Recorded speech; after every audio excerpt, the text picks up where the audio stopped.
Bonjour à tout le monde, je suis Alexandre Michi, cardiologue et rédacteur en chef de notre revue CardioH. J'ai l'énorme plaisir d'avoir avec nous aujourd'hui le docteur Franck Albert, passe-président de CNCH et chef de service de la cardiologie de Chartres. Bonjour Franck. Bonjour Alexandre. On a suivi et on a assisté à ta présentation à notre séminaire CNCH d'aujourd'hui. Donc tu nous as présenté le UCASAR. C'est une unité spéciale que tu vas développer à Chartres. Est-ce que d'abord tu peux nous donner un petit peu plus de détails? Qu'est-ce que ça veut dire? Et puis pourquoi il y a besoin de créer ce type d'unité? Alors l'UCASAR, déjà le créateur de cette unité, c'est le professeur Gilles Montalesco. Et donc c'est lui qui était à l'initiative de ça. Et c'est vrai que ces unités peuvent se développer dans nos régions, essentiellement liées à deux faits, c'est-à-dire qu'il y a une pénurie de cardiologues, ce qui fait qu'on a des allongements de plus en plus longs d'accès à une consultation de cardiologie. Dans notre région, c'est parfois 175 jours, donc 6 mois pour voir un cardiologue, ça pose des problèmes et ça peut créer une perte de chance pour les patients qui ne peuvent pas avoir accès à la cardiologie de manière programmée. Et la deuxième chose, c'est effectivement, on est submergé de demandes avec une population qui est de plus en plus intransigeante et qui ne comprend pas pourquoi ils n'ont pas de rendez-vous plus tôt avec un cardiologue. Voilà. Et la médecine libérale, les médecins généralistes, pour savoir en Eure-et-Loire, par exemple, 25% de la population n'a plus de médecin généraliste. Et quand un médecin généraliste part à la retraite, on nous dit qu'il en faut 2,5 pour le remplacer. Parce que les jeunes travaillent 4 jours et demi, 5 jours, alors que nos anciens faisaient le samedi matin compris, voire le samedi après-midi. Donc c'est vrai qu'il y a un problème de prise en charge des patients. D'où ce concept de l'UCASAR, qui est Qu'est-ce que ça veut dire, Lucas? C'est un acronyme pourquoi? unité de consultation avec et sans rendez-vous. D'accord. Pour permettre de voir des patients sans rendez-vous. Alors nous, le sans rendez-vous, on veut quand même qu'il soit centré autour du médecin traitant quand les patients en ont. C'est lui qui adresse parce qu'il veut un rendez-vous rapide de consultation de cardiologie parce qu'il voit le patient 2 jours après une douleur thoracique et qu'il est embêté et qu'il voudrait avoir le cardiologue rapidement. Donc on veut que ça soit quand même filtré par le médecin généraliste ou par l'urgentiste qui a vu un patient qu'il n'a pas gardé parce que le bilan était rassurant, mais le problème cardiologique n'a pas été totalement réglé.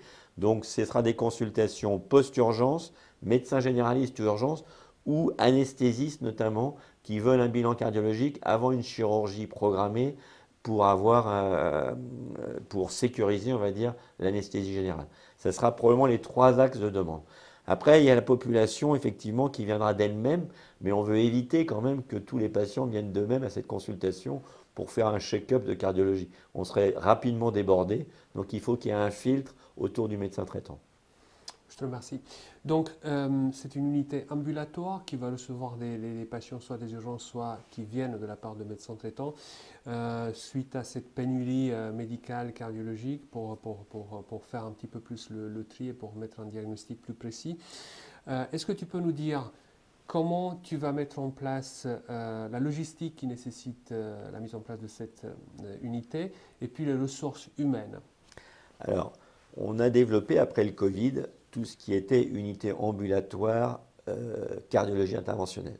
C'est-à-dire qu'avec le Covid, on a rapidement transformé l'hôpital de semaine en hôpital de jour pour faire de la coronarographie, faire des angioplasties coronaires, faire des explorations rythmologiques, faire du pacemaker, faire du reveal évidemment, et aussi faire des ablations de flotteurs et de fibrillation atriale. On fait actuellement 50% d'ablation de fibrillation atriale en ambulatoire, sous anesthésie générale. Ils viennent le matin, la moitié des patients peuvent sortir le soir à 19h. Parce qu'on ouvre de 6h45 à 21h30. Donc ça nous laisse un peu le temps pour surveiller les malades, voire faire éventuellement une troponine après une angioplastie, vérifier que tout va bien, y compris pour un accès fémoral qui a été fermé systématiquement par un phémocine, et du coup vérifier qu'il n'y a pas de complications. Et on suit ces malades par un système qui est calqué média par SMS le lendemain pour voir si tout va bien. Adossé à cette unité ambulatoire, on va développer cette unité de consultation sans rendez-vous avec un poste d'échographie supplémentaire qui sera réservé à l'éco-stress, avec éventuellement de la biologie déportée et surtout avec un projet de scanner supplémentaire parce que quand on développe ce type de consultation semi-urgente, il faut avoir accès au coroscanner dans la journée. Le patient vient, il faut qu'il ait l'éco-stress ou le coroscanner quelques heures plus tard dans la journée pour qu'on ait fini son bilan à la fin de la journée et qu'on ait répondu à son problème. Je fais l'avocat du diable, le test à l'effort, non? Alors le test On à le sort. l'effort, c'est l'examen du pauvre, mais effectivement, dans les recommandations, il a été beaucoup rétrogradé. Ça nous rend quand même service parce qu'on ne peut pas faire des échos d'effort à tout le monde ou des scintilles à tout le monde, mais c'est vrai qu'il est rétrogradé. Donc il faut probablement développer des postes d'éco-stress supplémentaires. Éco-stress ou coroscanner dans l'idéal, comme Oui. tu le fais toi. Parfait. Alors, quelles sont les ressources humaines qui Alors, nécessitent les ressources humaines, il y a des ressources effectivement de secrétariat qui sont limitées parce qu'on veut utiliser la dictée vocale. Donc, du coup, ça fait gagner du temps peut-être, ce qui n'est pas encore d'actualité parce que les logiciels ne sont pas tous compatibles avec le dossier patient informatisé. Mais c'est des choses auxquelles il faut penser. Si on développe la dictée vocale, on n'aura peut-être pas besoin de créer des postes secrétaires. Deux, il faut des postes d'infirmières, évidemment, parce que la contrainte de l'ambulatoire, notamment interventionnel, c'est qu'il y a beaucoup de patients et qu'il y a des contraintes avec des 10 patients à gérer en 3-4 heures qui viennent pour leur coronarographie. Donc c'est vrai que ça peut être une surcharge de travail dans une durée de temps limitée. Donc il faut redéployer les moyens pour avoir plus de monde pour cet hôpital de jour, on va dire. Nous, on est passé en 12 heures, ce qui nous a fait récupérer un peu de personnel parce qu'il y avait une volonté des infirmières, une demande. Les infirmières préfèrent travailler en 12 heures parce qu'elles ont aussi plus de temps libre. Donc ça a permis de diminuer, on va dire, les coûts humains. Et puis il faut un peu de renfort effectivement d'assistants ou de docteurs juniors qui pourront faire ces consultations sans rendez-vous et faire des échographies de débrouillage pour essayer de cibler au mieux le problème de la pathologie des patients. Et puis après, il faut une unité de lieu spécifique avec des travaux pour essayer d'avoir une structure qui soit moderne, adaptée avec des bornes Wi-Fi, des tablettes pour informer les patients des examens qu'ils vont subir, avec quelque chose qui soit fluidifié dans la logistique. Voilà. Parfait. Donc moi j'ai retenu que le programme ou le programme que tu vas déployer c'est de 7h à 21h. Et donc il y a besoin de deux postes de cardiologue ou PA ou voilà, de deux temps plein médical. Et puis combien d'infirmières? Entre 2 et 3 peut-être? Alors, l'équipe, c'est 3 infirmières, 3 infirmières. aides-soignants, nous et une ASH pour faire tourner tout ça. Et il y a effectivement, sur les postes d'écho supplémentaires, il y a une infirmière. Parce qu'on ouvre un poste d'échographie du lundi au vendredi avec de l'éco-stress. Et donc, on a besoin d'une infirmière pour l'éco-stress. Parfait.